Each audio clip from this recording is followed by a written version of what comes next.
Olá, alunos do sétimo ano! Mais uma aula de inglês, hoje é a aula de número 35.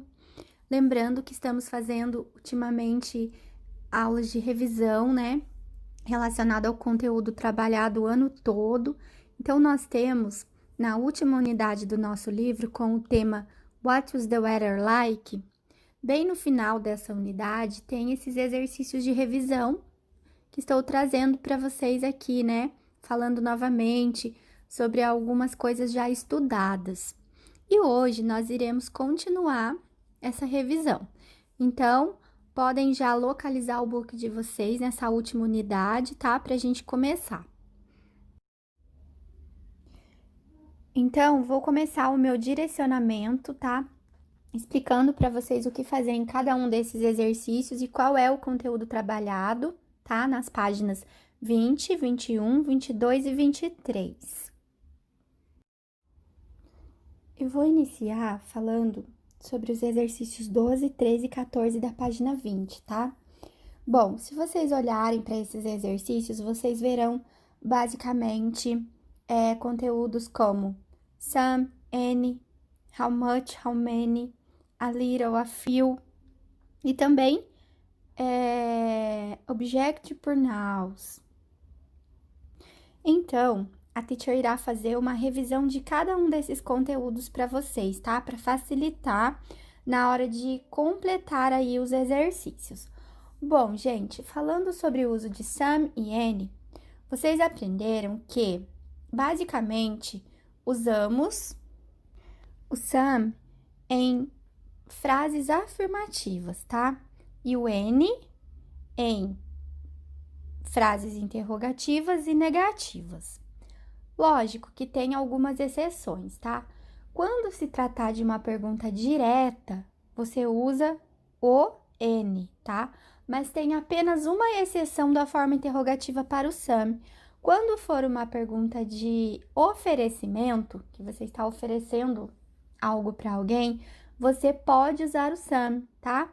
Então, vamos reformular. Ó, você pode usar o some em frases afirmativas e em perguntas de oferecimentos apenas, tá? E você usa o any em frases negativas e perguntas interrogativas mais diretas, certo? Por exemplo, do you have any money, né? Uma pergunta direta. Você tem algum dinheiro, tá? E agora, se você fazer a seguinte pergunta: do you want some coffee? Você quer um pouco de café, né? Você está oferecendo.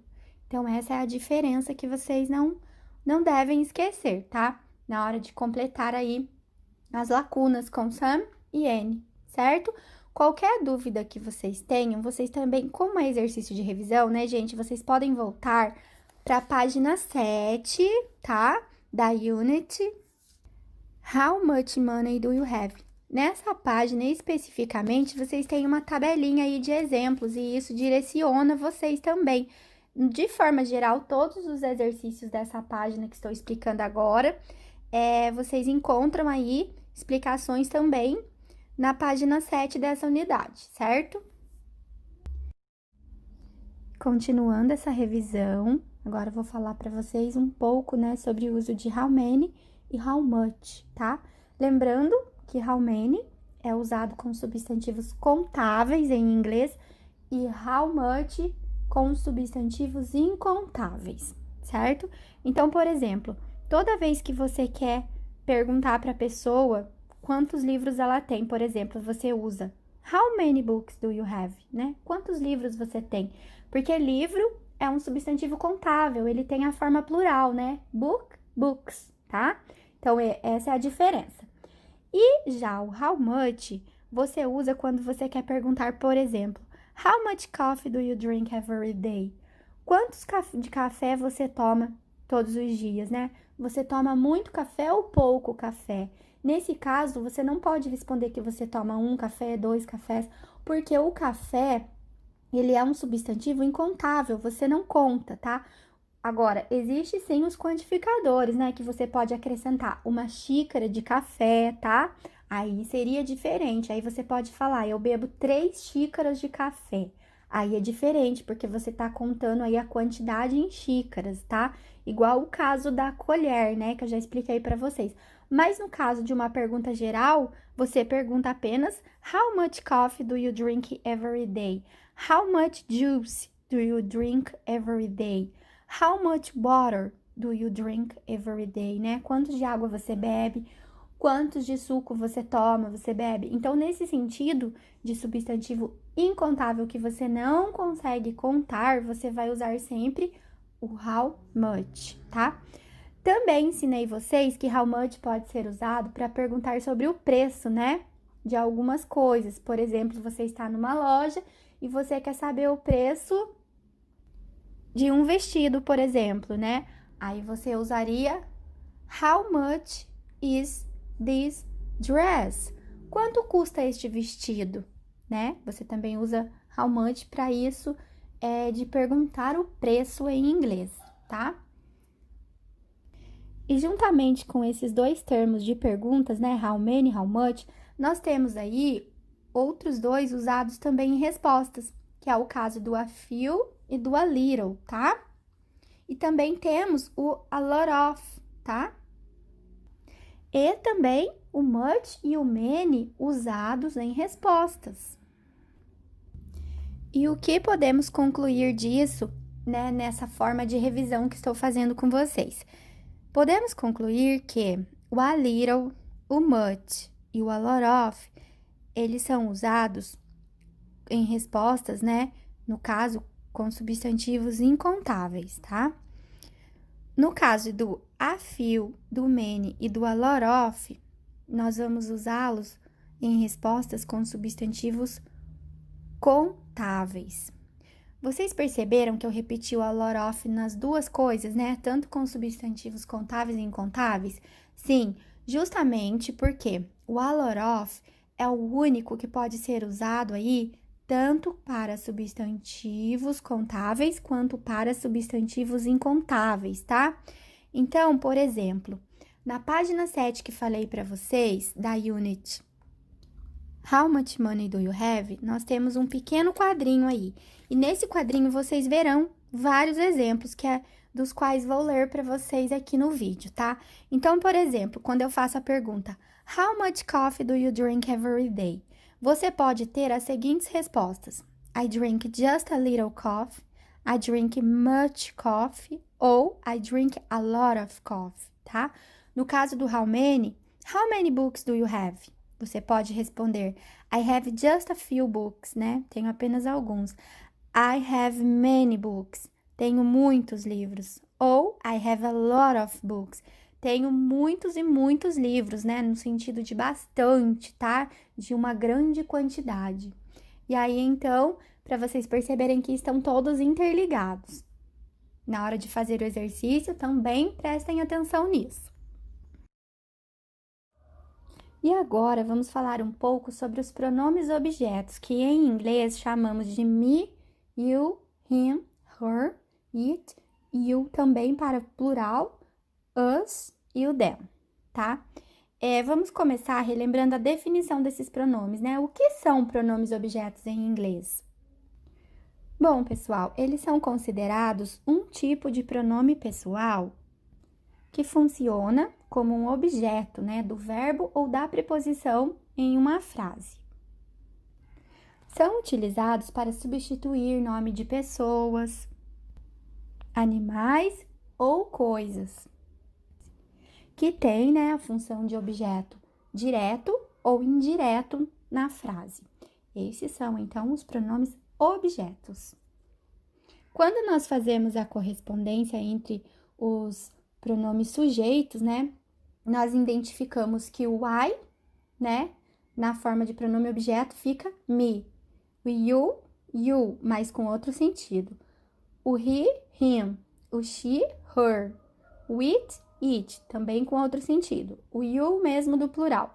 O we fica us. E o they fica them. E no caso, né, do exercício 14 da página 20, o que vocês precisam fazer? Vocês precisam completar aí o diálogo, né, entre os personagens, usando o pronome objeto correto, tá? Então, vocês vão ver o que melhor identifica aí nas frases e acrescentá-los, considerando o sujeito, é claro. Ah, e também o exercício 13 que não comentei, vocês vão acrescentar aí how many, né, how much, se é just a little, se é just a few, tá? Substituir aí também o mais correto. Acrescentar, aliás, o mais correto, de acordo com a explicação da professora também.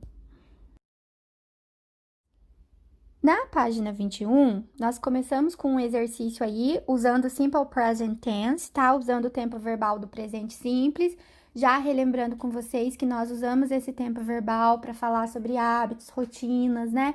Fatos reais, tá? Não esqueçam que é preciso usar o auxiliar do e o auxiliar does, né? Nas negativas interrogativas. E também que nas terceiras pessoas da forma afirmativa, o verbo sofre uma mudancinha aí. Alguns ganham um S, outros um ES, né? Alguns também mudam totalmente a escrita, enfim. Nós temos aqui um exercício com os seguintes verbos, né? Wash, give, go, have, prefer, like e eat, tá? Vocês irão completar aí as frases, considerando as imagens, com os verbos corretos. Aqui, posso dizer que eles estão no infinitivo, né? Na box aí do quadrinho do exercício 15 também.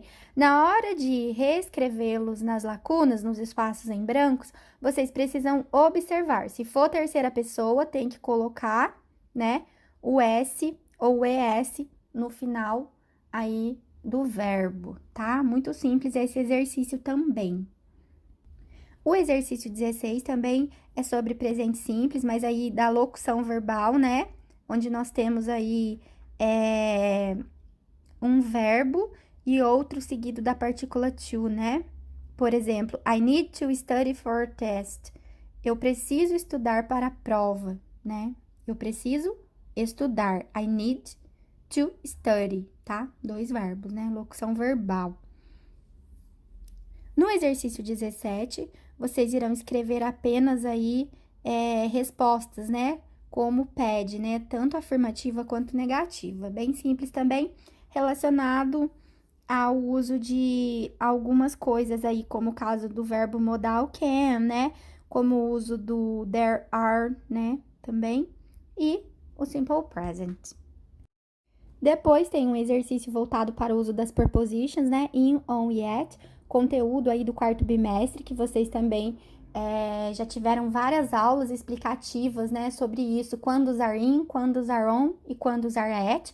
Esse está mais recente, porque nós aprendemos há pouco tempo. E aí, só relembrar as regras e completar o exercício também. E por fim, temos mais alguns exercícios, né, voltado para o uso do going to, né, do gonna, do immediate future, e também um exercício relacionado ao uso do verbo to be passado. Esse também, do verbo to be passado, não vou falar aqui, não vou fazer a revisão, porque ele está mais recente. Já nas videoaulas desse bimestre, trabalhei muito o uso do verbo to be passado com vocês, né, was e were. Tem a substituição de is, are, am por was e were, tá? Tanto em formas afirmativas, negativas, interrogativas. Então, é um conteúdo que, como faz parte do quarto bimestre, já foi ensinado aqui em outras videoaulas. Então, eu vou voltar à revisão apenas agora para finalizar com o uso do going to, tá bom? Que nós podemos usar na forma afirmativa, negativa e interrogativa, tá? Vocês precisam lembrar que ele é um tempo verbal que fala de coisas futuras, né? Chamamos de futuro imediato porque é algo que você planeja e que você tem uma certa certeza de que irá acontecer naquele período, né? Por exemplo, eu estou na escola de manhã, eu sei que à tarde eu irei fazer minha tarefa, então eu vou usar going to, tá? Ou gonna, né? Na forma coloquial e informal de usar. E aqui eu fiz 3 exemplos para vocês relembrarem aí como procede a estrutura gramatical desse tempo verbal. É um tempo composto porque nós precisamos usar o verbo to be, tá bom? E mais a palavrinha going, né? Então, quando eu digo I'm going to study English, né? Eu irei estudar inglês. Percebam que tem a partícula to com o segundo verbo, né? I'm going, eu irei, to study English, né? Estudar inglês. Alan is not going to study English, tá? O Alan não irá estudar inglês. Forma negativa, acrescenta-se o not, tá? Ou fica isn't, tá? Em vez de is not, você pode usar o isn't. Lembrando que eu tenho que relembrar das terceiras pessoas, né? O I combina com am. O he, she, it com is. Os demais pronomes com o are. É o caso do terceiro exemplo. Are they going to study English this afternoon? Eles irão estudar inglês essa tarde, né? Elas irão estudar inglês hoje à tarde, por exemplo, o they, que serve para eles e elas, usado aí com o verbo to be are, porque é plural, tá? E lembrando que na forma interrogativa, o are passa para o início, mas continua a presença do going, né? Da palavrinha going, mais o to e o verbo aí principal da frase, que é o study, nesse caso. Poderia substituir por outro verbo, tá? Depende muito da frase que quero fazer, como já expliquei anteriormente para vocês. Então, pessoal, é isso, tá? Fica a dica aí para vocês na hora de relembrar para fazer esses exercícios de revisão. No caso do going to, é o exercício 20, tá? Que tem aí para vocês reescrever, né? Reescreverem a frase na ordem correta aí, usando os termos dados nas alternativas.